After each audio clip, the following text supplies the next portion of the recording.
And joining me now to discuss is Alfonso Aguilar, president of the Latino Partnership for Conservative Principles. Alfonso, welcome back. Always so great to see you. As Owen just reported, President Biden spoke with Mexico's president earlier today, addressing a number of topics, including migration. And while we don't know exactly what was said between the two leaders, wondering, do you think that discussion will have any impact on slowing the flow of migrants to the border? Highly unlikely. President Lopez Obrador is frustrated with the Biden administration. Early on, when this increase in migration flow started last year, he blamed President Biden for encouraging migrants to make that difficult and scary journey to our southern border and for creating this crisis. So, the Mexicans, like most experts, are not seeing any changes from the Biden administration to try to dissuade people from coming to our border. So I expect that the conversation was probably very tense. Yeah, and Alfonso, in the wake of backlash over the Biden administration's announcement that it's going to lift Title 42 in May, DHS released a document stating how it will have a whole of government response to the influx of migrants. What more can you tell us about that, and what do you think should be done? Well, that strategy really doesn't do anything to address the border security crisis per se. First of all, the problem with this administration is that they see the crisis not as one of border security, but one of processing people.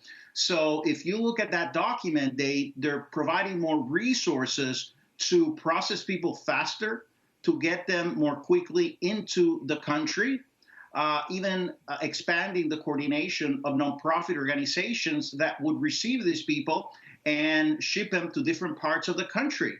So it really doesn't do anything to address the situation we're going to find ourselves in if we end up terminating Title 42.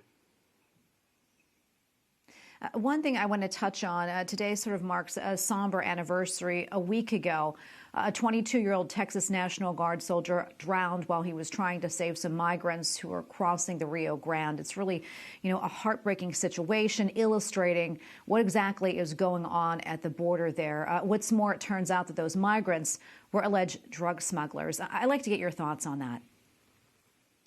Well, this is the type of thing that happens if we don't control our southern border. We've lost total operational control of the border. We had it. President Biden had it when he arrived at the White House.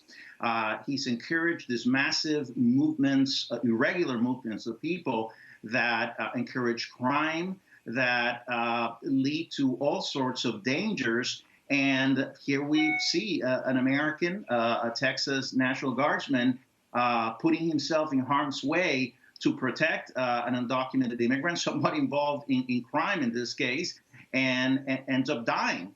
This is the situation. This is not happening by chance. This is the situation that sadly Biden policies are having in the area. People feel that they can come to our border, go to Border Patrol officials and turn themselves in and ask for asylum, and then they'll be let in. And that's the strategy of the White House. Yeah, it's a very sad situation. As you know, 14 states are suing the Biden administration now over a rule that would allow immigration officers, rather than judges, to hear asylum cases for migrants that are placed in expedited removal. The states say that it will allow migrants to falsely claim that they need asylum, while the Biden administration says that it's going to streamline immigration processes. I want to get your thoughts on that as well. What do you think about that?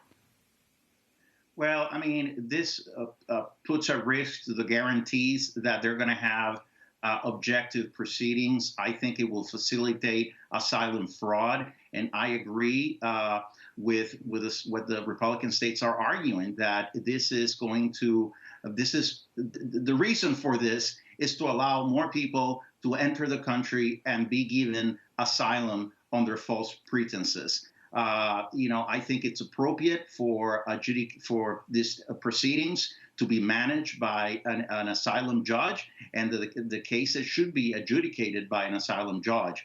By putting a USCIS officer, asylum officer in charge, this will facilitate that these people are let in and be given asylum. Again, this is all part of a strategy to liberalize the asylum system, to encourage people to come to our border and to let them in.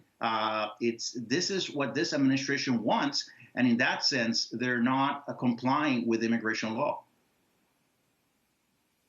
Well, Alfonso, thank you so much for your time today. We always appreciate your analysis. Thank you again. Thank you.